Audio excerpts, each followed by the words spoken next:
Oh, sure. Hey, folks. Thanks for joining me this afternoon. I'm Katie Chasson-Downs, a lead clinician for addiction services with WVU Medicine. Thanks so much for joining this afternoon as I talk about gambling disorder. To be honest, as I was reviewing the concepts of gambling disorder I wanted to talk about today, this presentation got bigger and bigger. I just kept finding more things I wasn't aware of. And so there's really a few of these areas that could be a whole standalone topic, so that might happen in the future. So today's really going to be kind of an introductory, broad overview. Please always feel free to ask questions along the way. For Kelly and Cantry, I'm not always the best at seeing the chat box when I'm in the middle of a presentation and people are coming in and signing in their name. So please feel free to unmute yourself and just holler at me if you have a question. As always, those of you that have sat in presentations with me before, you'll know my farm animals earn their keep by showing up in their slides, and so this is no different.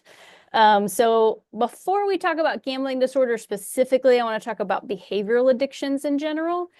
Behavioral addictions, process addictions, those terms get used interchangeably. I'm going to end up using the term behavioral addiction the most. And so a behavioral addiction is the compulsive engagement in an activity despite consequences. The book that I have cited here at the end, they eloquently phrase it as human drives gone awry, which I really like.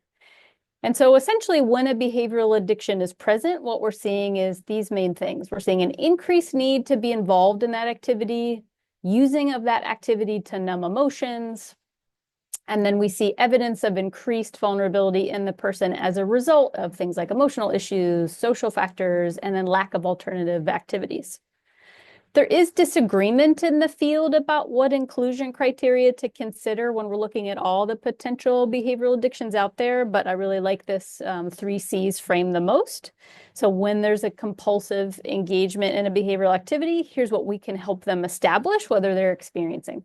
Are they experiencing any cravings for that activity? Do they have a loss of control? And are they continuing to use despite adverse consequences? Now, the only behavioral addiction to have an assigned DSM-5 diagnosis is gambling disorder. And gambling disorder is defined by a pattern of repeated and ongoing betting and wagering that continues despite creating multiple problems in that person's life and several areas of that person's life. Typically, gambling involves taking a risk on an unclear outcome or event by risking something of value. Vast majority of the time, that's money. And the intent is trying to win something of a higher value. Gambling problems were previously called pathological gambling and was previously considered an impulse control disorder until 2013. And that's when the DSM-5 classified it as a specific addictive disorder.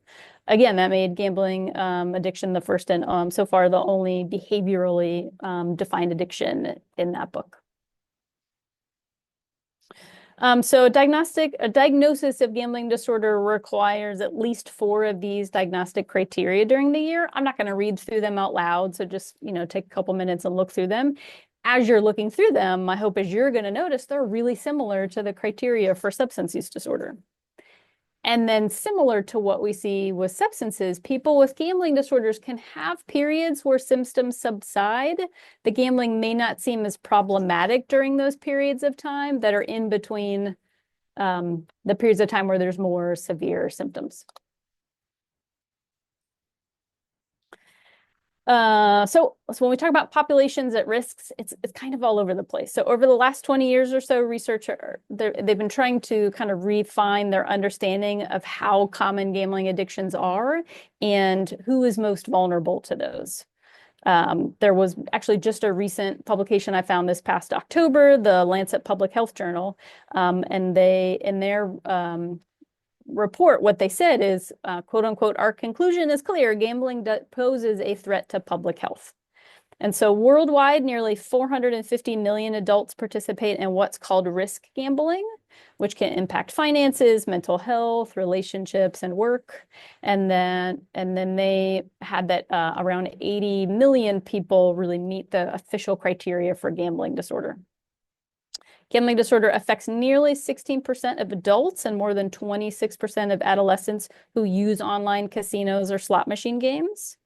And it's estimated to affect almost 9% of adults and more than 16% of teens who engage in sports betting. And boy, sports betting is one of those rabbit holes that I went down that we're going to talk about today.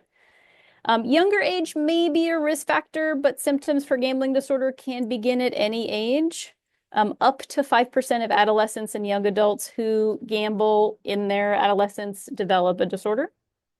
Men are more likely to start gambling at a younger age than women, and men outnumber women at a ratio of about 2 to 1 among people with gambling addictions. However, women can progress to problem gambling much faster, excuse me, and having a history of trauma or social inequity can increase that risk factor. Additionally, low income, unemployment, and poverty are also linked to gambling disorder. And what researchers have noted is that vulnerability is high in people with low incomes who have more to gain from a potential big win. And what's not going to be a surprise to you all is that the increase in the number of people with gambling problems has really been shown to be linked to the increase in the availability of gambling opportunities. Now, we're going to talk in a little bit about how those opportunities have increased dramatically over the last few years. Once upon a time, when we'd think about gambling, we'd think about taking a trip to old Vegas or Atlantic City up in New Jersey. But now we all have one of these in our pockets, and so gambling is available to us at all times. By the way, here's my this is Waddles and Glow. They wanted nothing to do with the dice that I gave them. So they were being very appropriate with their gambling. Oh, yeah. Okay, so studies have linked gambling disorders to variations in a variety of brain regions, particularly the striatum and the prefrontal cortex, which are involved in reward processing, social and emotional problems, stress, and more. Looking at a meta-analysis in people with gambling disorders as well as substance use disorders, there were several studies that found there's less activity in the ventral striatum while anticipating monetary rewards. And so that really suggests that this part of the brain contributes to those impulsive behaviors for people with gambling disorders. Additionally, what they're finding is that those folks may have smaller volumes in their amygdala and hippocampus, which are regions related to emotional learning and stress regulation. And then what they also found is additionally, some of these brain differences may also be attributed to genetics. There were twin studies they looked at, modeling work that showed that genes can explain half or more of individual differences with gambling problems. A really important factor that we want to pay attention to when we're working with this population is that problem gamblers are at an increased risk of suicide. Gambling disorder has been shown to have the highest suicide risk out of all other substance use or addictive behaviors. Roughly 1 in 2 gamblers will think about suicide, and 1 in 5 gamblers will attempt suicide. So I'll ask you all, why do you think that is? Feel free to unmute yourself or drop a message in the chat box. I will pay attention to that now that I've asked. But why do you think, what is it about gambling disorder as opposed to other substance use disorders or addictions that we look at? What do you think that high rate of suicide is about? I would guess that it has to do a lot with the debt they incur doing said, like the lack of way out, that kind of thinking. Yes. Jordan, I think you are, I almost was going to say you're right on the money, but that feels like a terrible pun for this presentation.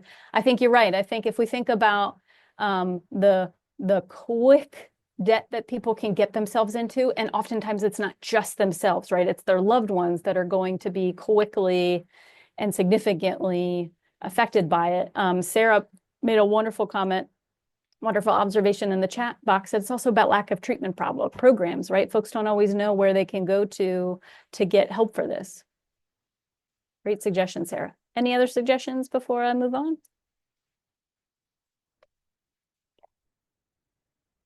I lost my arrow. Okay, here's how I started to go down the rabbit hole of this presentation. I thought I was just going to talk about stereotypical gambling structures until I stumbled upon how video gaming actually can really prime us for future gambling. So I don't know if anybody knows about loot boxes. This was not a concept that was new to me. Loot boxes did not exist during my 80s days of playing Atari. But so for those of you that don't know, loot boxes are found within video games. They are digital containers that players can buy for a small amount of money. By the way, if any video gamers on here, please correct me. This is not my area of expertise, so please correct me as I'm talking about this. So when they purchase those loot boxes, the box might reveal essentially a special token. It might be a special weapon that they can use for their game or a special skin that helps them protect. Jordan, you turned your camera off, so that tells me you may know a little bit about this, so please correct me if I'm wrong. Or here's the thing, the box could also be worthless. They don't know until they purchased it. So as you can see, it involves the excitement of a potential win. And so loot boxes tap into those same psychological principles that draw folks to slot machines. They may deliver a big payoff. Those payoffs may also come at completely random intervals. And so unlike rewards that are given after every repetition of that behavior, this type of variable ratio reinforcement or intermittent reinforcement just really plays on that cognitive distortion that each loss actually gets us one step closer to a win. Jordan, did I do right by you with loot boxes? Oh no, you're spot on, actually, honestly. Yeah. Okay, well, I just wasn't really sure. Let me look at my other notes. So researchers have shown that people who spend more on loot boxes are often at a higher risk of developing gambling problems later on, and that connection is really strongest in adolescence. In one study of adults in the United Kingdom, about 20% of gamblers said that loot boxes were their first introduction to gambling, and that their experiences within the game rewards made them think that, oh, well, this was fun. Maybe other forms of gambling could be fun. More than 80% of those had started buying loot boxes before they were 18. And if we think back to, is our brain fully deformed or fully formed when we're 18? Not yet. So think about how those two things are in play with each other. There are some areas that have either banned loot boxes completely or they've passed regulations around them, or they're considering regulation that includes Belgium, Australia, the Netherlands, and Hawaii. And then when we talk about gaming in general, loot boxes are not the only avenue for gambling in kids. So online gaming systems that simulate, gambling without financial risk, those are available to very young kids. They can look like they're playing gambling games, not necessarily spending money. One article I read referenced a moment they were observing a young girl play a slot machine on a game that was installed on her tablet. And so she was earning points, not real money. And she turned to her parent and said, I can't wait until I can play this for real, which is concerning. And so by adolescence, studies show that about 40% of people have played simulated gambling games. So from gaming to sports betting, let's talk about the gaming option that I am most concerned about, and that is online sports betting.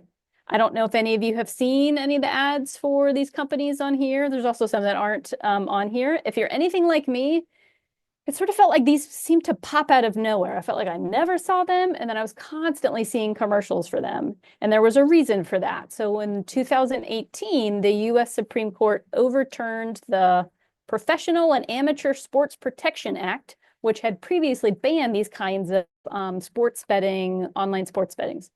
As of now, 37 states and Washington, D.C. have legalized sports betting.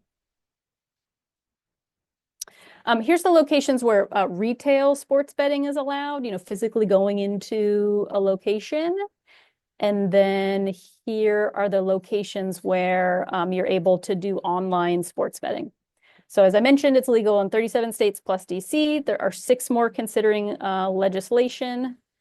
People can gamble around the clock from anywhere and increasingly at many ages, including teenagers and even young children who are well below the legal age for gambling.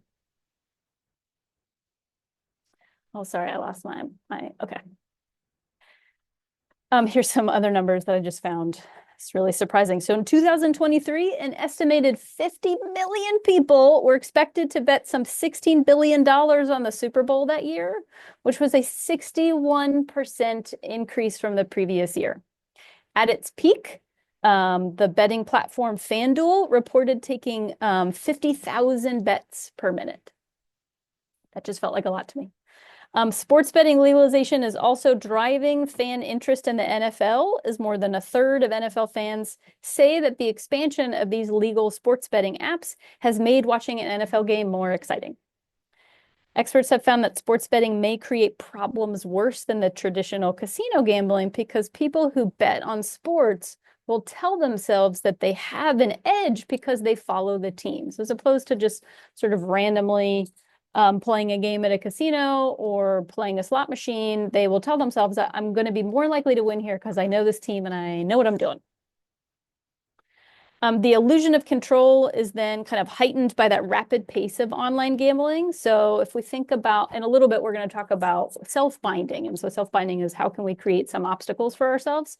With this online gambling, we don't have that. You don't have to go withdraw money from additional money from the bank. You don't have to physically drive somewhere.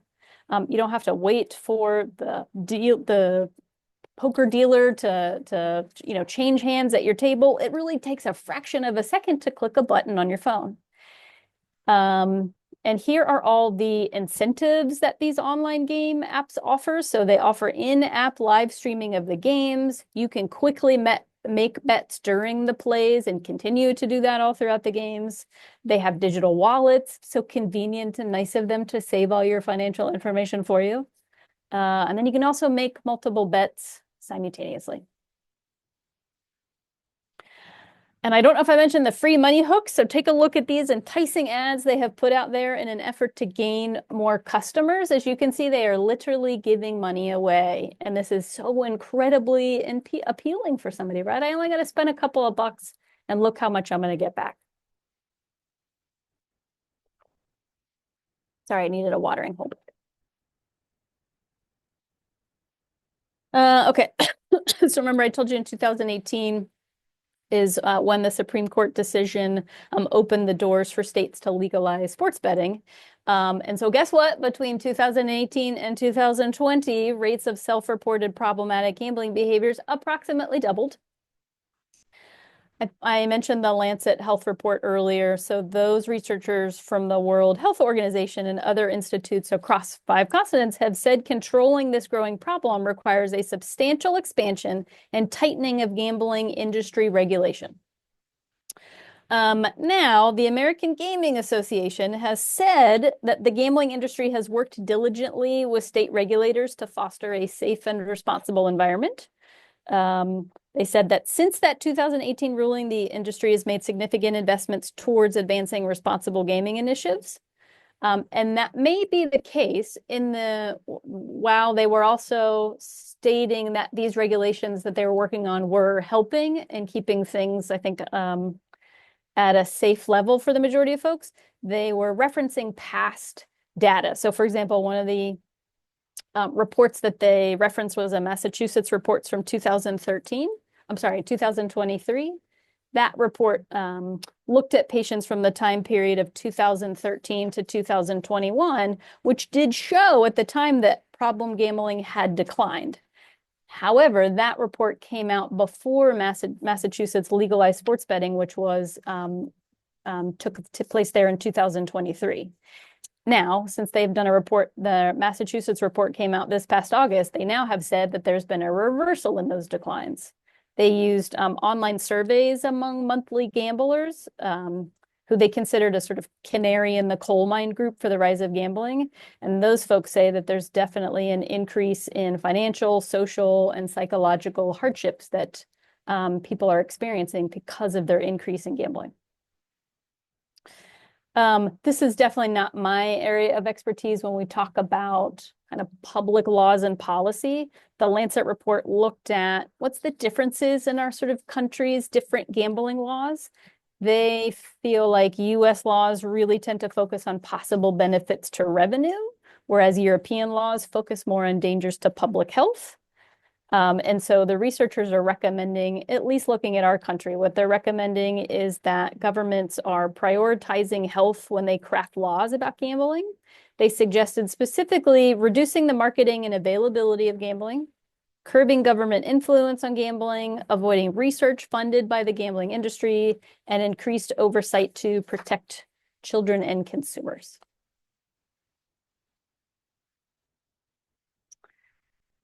So let's move over and talking about the stages of gambling addiction. This comes from Amanda Stevens, a social worker and author on addiction treatment. I really like this framework that she discusses. So she has it set out into 4 phases. And so the first phase is the winning phase. And so this is the part of gambling that often gets folks hooked. Somebody with consistently bad luck at gambling is maybe getting off easy. That kind of sparks the addiction. It becomes easy. This idea of folks can kind of rationalize, well, I'm going to put more funds into this activity because it's going to contribute to more of a profitable streak. Loan offers are considered really short-term deals for making the most of the wins. And so that's where we're able to rationalize our behaviors there. The second phase is the losing phase. As the saying goes, what goes up must come down. And so this high of winning is almost guaranteed to be followed by that equal and opposite experience of a losing streak. And so by this time, when this inevitable phase occurs for everybody, those who have been swept away by the winning phase of the process are finding themselves owing a large amount of money pretty quickly. Jordan mentioned that earlier. Or they're finding maybe that they've spent too much money on gambling and they aren't able to pay their bills that month. Just enough small wins can appear during this time, and that can help folks sort of keep that dream alive that I'm going to eventually win big and make all my money back, and then I'll be fine. That third phase is the desperation phase. So this is that continued ongoing loss of finances. This results in that desperation. The person addicted to gambling may start to double down on efforts to win. The sort of cognitive distortion often seen here is this idea that the only way out of this hole, this financial hole I've created, is going to spend more money to get myself out of it. So this is where we often see folks really struggling with mental health needs. They're continuing on edge. They may be taking their stress out on others. There's arguments happening, misdirected blame, and obsessive behavior is what we start to see in the stage. And then the last stage is the hopeless stage. So during this sort of final phase, it's become apparent that there's not a clear way out of this mess. Debts have piled up, life savings are spent, family members may have separated themselves from the chaos. And so this is often where we're going to hear about suicidal ideation for folks that are struggling at this phase. Let me take a pause and see if there's any messages in the chat box. So let's talk about how to screen or assess for gambling disorder. There's a handful of brief screenings and then longer assessment tools out there. One of the earliest and best known brief screens for gambling related problems is the lie bet scale. It's a 2-item screen that asks people to answer 2 questions. So have you ever had to lie to people important to you about how much you've gambled? And then second question is, have you ever felt the need to bet more and more money? There's also the brief biosocial gambling screen that asks 3 questions related to your problems from your gambling over the last 12 months. And then the nods clip asks 3 questions related to lifetime issues from gambling. In terms of fuller assessments, there's a handful. There's different assessment tools that really target this sort of different aspects of gambling related problems. So depending on an individual's clinical needs, you can take a look at these. Here's just the kind of most popular assessments that I found. There's the Canadian Problem Gambling Index, that's 31 items. The Problem Gambling Index is an abbreviated version of that one. I think there's 9 questions on that as opposed to 31. There's the South Oaks Gambling Screen that's also revised for adolescents. There's the NORC diagnostic screen for gambling problems, which is self-administered. And then there's the DSM-5 screen. I should have had a picture of the goats taking a screen, not instead of chewing on my cards, which is what they're doing. Excuse me, let's talk about treatment. So some people might be able to stop their treatment on their own, but a lot of people need help to address their gambling problems. Actually, only 1 in 10 people with gambling disorders seek treatment. And I think Sarah nailed it earlier when she said, is it because there's a lack of treatment programs available? Folks may not know where to go to seek help.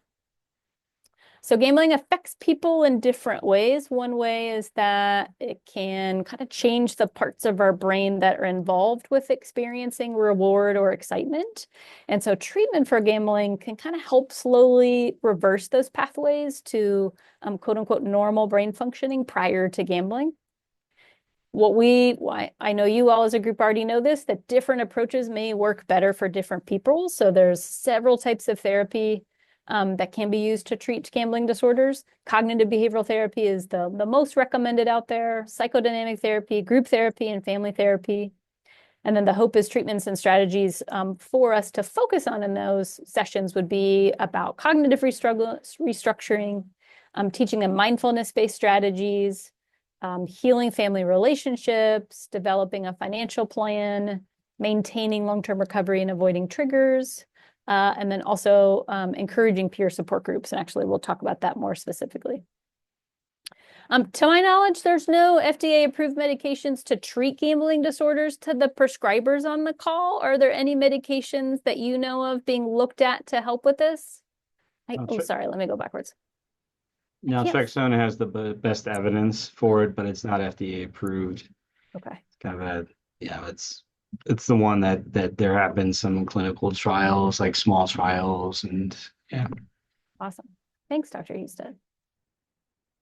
Sarah said if we've had a few in DBT-AT. That's great, Sarah. That means that they know that you are a place that they can go to for help. That's great. I assume you were saying you had a few patients in that group. I think that's what you meant. Okay. Any other comments on meds? Oh, we got the open floor here. Okay. I'm not sure if anybody has read, some of my favorite books, has read Dopamine Nation by Dr. Lemke. It is a great book. She offers a couple of strategies that can be used for all addicted behaviors, but I find them particularly helpful when we're addressing behavioral addictions. And so one strategy she proposes is called Chica-Lead dopamine. So dopamine is a helpful framework to use when talking with patients about the problem of compulsive overconsumption. And so using this framework can really help us and them assess for patterns. And so we'll take a mock patient that has a gambling addiction, and we'll go down the list. So the first one is D, data. We want to begin by gathering the simple facts of their consumption. So how are they engaging in gambling? How often? How much money are they spending? Things like that. O is objectives, stands for the person's reasoning for using, excuse me. So what are they gaining from participating in gambling? We always want to be able to honor that. There's a need that they're filling there, and we want to not shame that need, but actually honor that. What are the reasons that they keep going back to that? P is problems. So what have been the problems related to use? They may or may not be able to initially identify this, and that can be where we, from a real motivational interviewing standpoint, help them kind of assess what those problems are. A is abstinence. So this may not be the long-term goal for your patient, but it's a helpful way to bring about an initial shift in that kind of pleasure-pain balance. So are they willing to abstain from gambling for just a short set period of time as a way to restore homeostasis? And with that, their ability to get pleasure from less potent rewards, excuse me. Mindfulness, simply teaching them about the ability to observe what our brain is doing while it's doing it without judgment. I is insight. So this is developing awareness or even further clarification of our behaviors. So through engaging in these first 5 steps, what insight are they developing about themselves and their relationship to gambling? N is next step. So what do they want to do next in their personal treatment journey? And then E, experiment. So going through this gradual process of trial and error, we're going to help them figure out what's working and not working. Another set of strategies I want to highlight from Dr. Lemke's book are called self-binding techniques. So self-binding techniques are the ways we intentionally and willingly create barriers between ourselves and a substance or behavior in order to mitigate compulsive overconsumption. And so she talks about physical self-binding, chronological, and categorical. So physical self-binding is this form of self-binding it really creates a literal physical barrier or geographical distance from ourselves and the substance or behavior we're using compulsively. So an example of that for somebody struggling with problematic gambling would be, can they lock away their credit and ATM cards? Can they give them to a family member and they kind of need to check them out initially when they're going to use them? Do they need to give a cell phone to a trusted loved one? Medications would be an example as a physical barrier. As Dr. Husted helpfully just pointed out, there's medication that has some evidence it's not FDA approved yet. Chronological self-binding, this is about creating time limits and finish lines. So an example of that would be restricting gambling to only certain times of the day, or only going to a physical location like a casino to celebrate milestones or accomplishments. So again, there's sort of a scheduled time limit crunch there. And then categorical self-binding is about limiting consumption by sort of sorting them into different categories of what we can and cannot consume or can and cannot do. So an example of that would be somebody would say, okay, my commitment is I'm going to avoid any kind of online gaming, but I can visit a casino with a trusted friend. Or I can get on the internet because I need to for work, but I cannot visit any gaming or gambling sites or apps. As I'm rounding out the back here, I want to talk about resources. So the National Council on Problem Gambling is the only national nonprofit organization that seeks to minimize the economic and social costs associated with gambling addiction. So they offer trainings and resources for both us as providers and our patients. They operate the National Problem Gambling Helpline. And so that connects people with a gambling problem to local resources. You can call or text 24/7. They provide in-the-moment help, and then they can also connect you to providers in the area. I'll always give a shout out to our state-run support program, Help for West Virginia. It's another 24/7 helpline that can provide both crisis help and then connection to providers. I always want to highlight peer support. So support groups such as Gamblers Anonymous or Debtors Anonymous, they use peer support to help others stop gambling. Excuse me. I have their websites here that you can look at. Also, we have a lot of folks that will just go to a traditional AA or NA meeting and find the support that they need. And then I'm going to make sure that these get sent out. I'm not going to show these videos because they're long, but there's just a couple of really good TED Talks that I have heard feedback from patients and students that I work with. They find this helpful. One is called The Rise and Fall of a Gambling Addict. And then how anticipation primes the brain for problem gambling. So I'll make sure these are in the slides when I send them out. Oh, and I forgot there's a last one. Technology fuels sports betting boon and problem gambling spike. And those are my references. Let me stop my share. Let me see. Oh, Jordan had a great comment. Patients can self-exclude themselves from gambling in West Virginia by going online calling as well. Thank you, Jordan. Cool.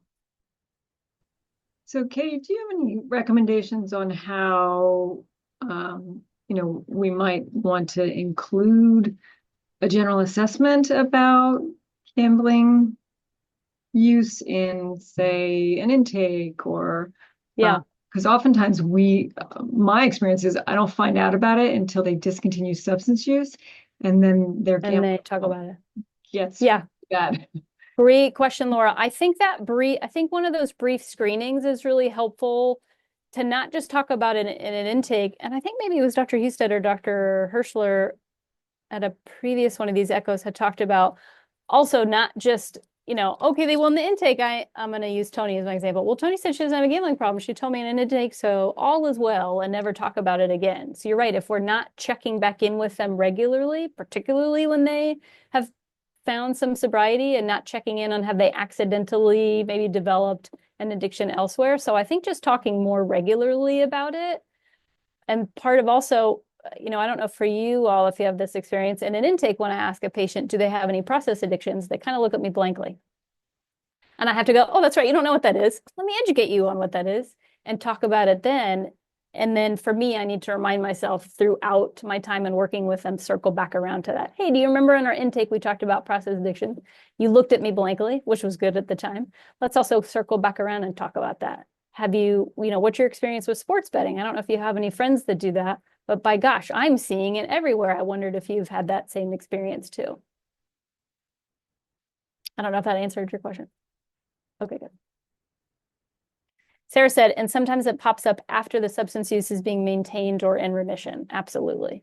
Yeah, I think generally for a lot of these behavioral addictions, I think that can be the case. So I'm glad you said that, Sarah. So yeah, talking regularly is a check-in on them, not just checking in on how are you doing with cravings in general from your substance that you were using addictively, but are there any new cravings popping up for new behaviors? Bruce said gambling for excitement or self-treating mood disorder. Absolutely. It's a great, unfortunately, all these addictions, they do a wonderful job. They're very reinforcing and helping us change our emotional state in the moment. Dr. Gorby, Abilify addiction. Are you saying that's something, Abilify is something you prescribe for that? I can't find you or Square.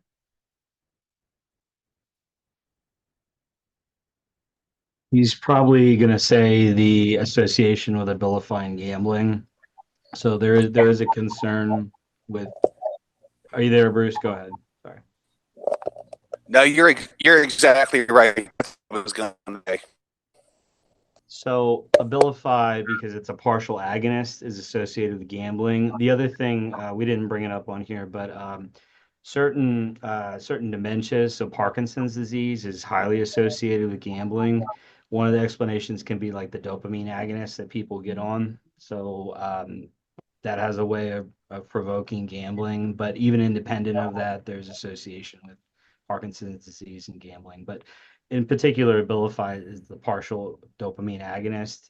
It's well known to cause gambling in some people. So I generally would avoid Abilify in people with addiction, generally speaking. Ooh, thanks for bringing that up. That's By helpful. extension, you could say Rexulti, which is kind of its brother, second generation, same company, but we don't really use Rexulti a whole lot, but Abilify is a pretty commonly prescribed antipsychotic / antidepressant. Ooh, thanks for adding that. Thanks, Dr. Gorby.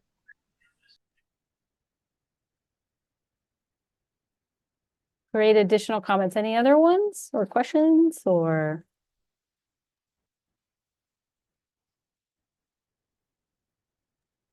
Okay.